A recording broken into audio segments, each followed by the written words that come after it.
বাসায় বসে যদি দোকানের মতো মজাদার পিৎজা খাওয়া যায় তাহলে কি আর কষ্ট করে দোকানে যাওয়ার দরকার আছে? কি বলেন তো আপনারা? চলেন আজকে আপনাদের সাথে পুরোটা শেয়ার করি। আসসালামু আলাইকুম। মেয়ে যখন পিৎজা খেতে চায় তখন আমার যে শর্টকাট বুদ্ধিতে, ফাঁকিঝুঁকি বুদ্ধিতে আমি পিৎজা তৈরি করে দেই, তা আজকে আপনাদের সাথে শেয়ার করব। আমি এখানে সব কিছু কেটে রেডি করে নিয়েছি। সসেস, ক্যাপসিকাম, মাশরুম, চিজ, পেঁয়াজ, টমেটো, যা যা আর কি ঘরে ছিল তাই।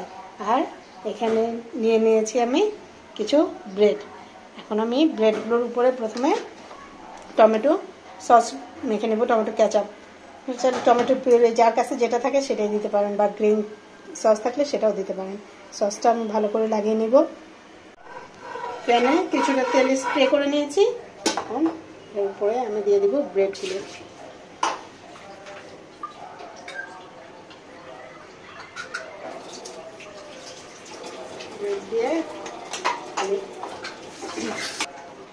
ব্রেড দিয়ে আমি এখন এর উপরে সব কিছু আস্তে আস্তে সাজিয়ে দেব।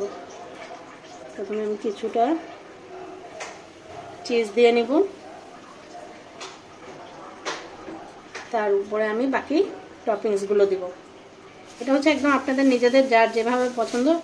আপনি সসেজের জায়গায় বাসায় যদি যে কোনো ধরনের চিকেন বা বিফ রান্না করা থাকে তা দিয়েও করতে পারবেন। আমি সসেজ দিয়ে মধ্যে দিয়ে দেব কিছু পেঁয়াজ,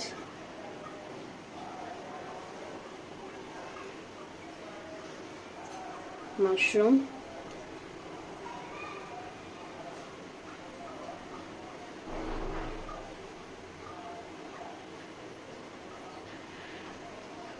তারপর আমি উপর থেকে আবার বেশি করে চিজ দিয়ে দেব।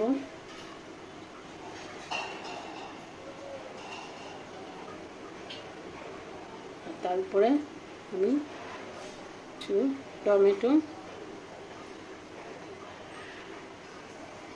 আর কিছু ক্যাপসিকাম দিয়ে সাজিয়ে দেব।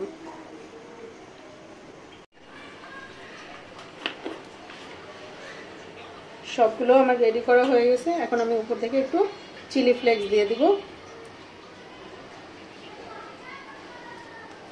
দিয়ে আমি এটা ঢেকে দেব 10 মিনিটের জন্য। 10 মিনিট পর আমার পিৎজাগুলো সম্পূর্ণ রেডি হয়ে গেছে। এখন আমি এগুলো সার্ভ করে দিলাম। গরম গরম পিৎজা, তার সাথে আছে কোল্ড ড্রিঙ্কস আর তরমুজের শরবত। এভাবে আপনারাও তৈরি করে বাসায় খাবেন, খুবই ভালো লাগবে আর খেতে খুবই মজা হয়েছিল, দুর্দান্ত।